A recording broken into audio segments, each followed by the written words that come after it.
from Oh yes, GMA. of course. Hello. May we know if you have a running mate and if you're fielding a full slate? And also, sir, you're the third aspirant with the family name of Marcos to file for the presidential elections. Yeah. What do you plan to do about other two candidates, sir?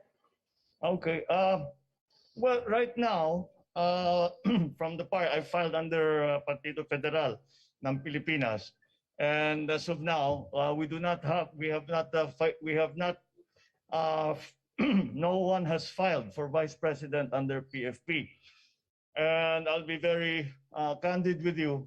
The reason why that is that the original plan was for us to adopt PRRD for our vice presidential candidate.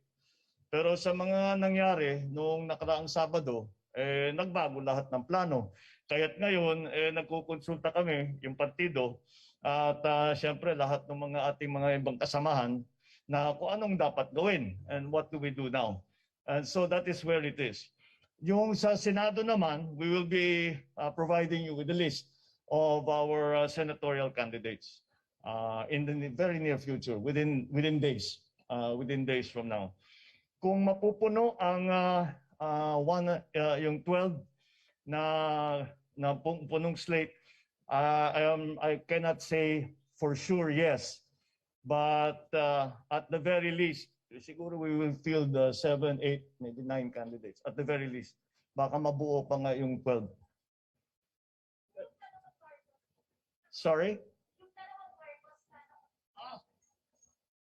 Well, yes, I suppose we will have to see. The COMELEC will have to determine if they are nuisance candidates or if they are true candidates for the upcoming election.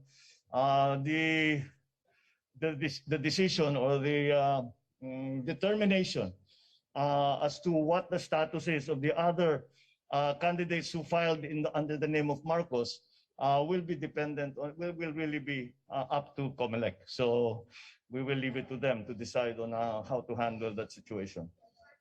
Sir, clarify ko lang, you won't file, kayo mismo, you won't file for their disqualification? Sorry? Have I filed? No, I mean, sir, kayo mismo, wala po kayong plan to file disqualification against them? Well, not as yet, because tinitignan pa lang namin, antayin namin siyempre hanggang sa dulo ng filing period. And then we will see what we will have to do. Kasi titignan muna namin kung sino yung nakapag-file, kung sino, well, we'll just have to see the status of all of the names of the people that have come to file. Hindi lang naman sa presidente, pero sa lahat ng ibang position. Then we will decide what to do. Good morning, sir. Dwight De Leon from Rappler. Sir, I would just like to ask, are you able to tell us ano yung pinag-usapan niyo ni Mayor Sara? Were you trying to convince her to be your VP? Or was presidency always the plan for you? Well, very early on, we talked about it. Yung very much publicized, yung pinuntahan namin siya bago nung birthday niya. We talked about politics but no specifics. And since then, hindi na kami nag-usap sa specifics. Yung mga ganyang klaseng usapan, ikaw mag-presidente, ako mag-vice, ikaw mag-vice, ako mag-president. Wala kaming hindi na umabot yung usapan namin sa ganun. Sir, are you considering Senator Bongo as your VP? Are you considering Senator Bongo as your VP? Paano yun? Bong. Bong to the third power. Baka pwede rin. We'll see. Kaya nga, nagulat, siguro pati kayo, lahat naman tayo nagulat yung mga pangyayari ng Sabado eh. So we still have to determine what the effects of all of that will be, not only on me, but also the rest of the candidates in our party specifically. Yeah. So ano bang mangyayari doon sa motion for reconsideration ninyo for the VP protest? Is that considered withdrawn with your filing of COC? I believe the Miriam doctrine is when you take your oath that you abandon. Rather, it becomes smooth. It becomes smooth. The protest becomes smooth after the election when you have won your position and you take your oath. And last question, and this is from our reporter covering you. Are you willing to accept more media interviews where you can be asked about your father's martial law? I have never refused any interview on any basis whatsoever. I don't know where that's coming from. When have I refused to answer questions about anything? So if we ask Hosanna for an interview with you, you would accept? Well, my comment to other people always is, if you have something new to ask me, mahirap naman if we will be having the same conversation I've been having for 35 years. But of course, I do not know where that comes from. I have never turned down an interview. I have never specified the subjects that we have to talk about. Well, sir, we'd just like to ask you about, for instance, your conviction of your mother for 7 counts of graft. I You don't. and your siblings were named beneficiaries of Oh, not. foundations. I misunderstood. Not here and now. I'm here for filing. But thank you. Thank you. Hi, sir. Hello, good morning. Los Baños for TV5. Sir, may we know more details about your talk with Mayor Sara Duterte? Why it quote-unquote collapsed? Bakit hindi na napunta? There were no talks to collapse. I mean, bakit hindi na po nagdetalye na ikaw yung vice, ikaw yung presidente? Because the favorite sport of Filipinos is politics, and everybody was speculating. But the speculations are not necessarily based in fact. Nakita niyo naman ang galaw ni Mayor Inday, so I think that puts paid to all of those speculations.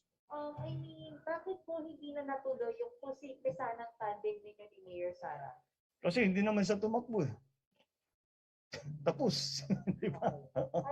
Okay? Is that it? One more. Oh, sige. Are you ready for another fight with VP Lenny if she will run for president?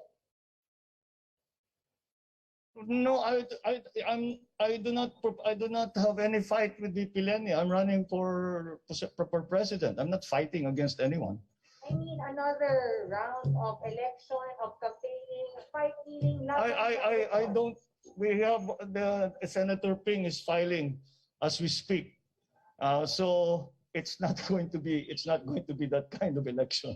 Marami kami. Ready kayong maka-face-to-face ulit makasama sa election si VP Lenny? I would not file my certificate of candidacy if I was not ready to campaign, if I was not ready to answer all your questions, and so I am ready to answer your questions. I'm ready to campaign, and that's what we're going to do. Thank you, sir. All right. Sir. Thank you. Sir. Maraming salamat. Sir, There's just one more here. Sir, just one. Yesterday you've mentioned you want to be a unifying leader. And Yes. today you've mentioned you don't want to talk about the same question or the same topic for how many years already.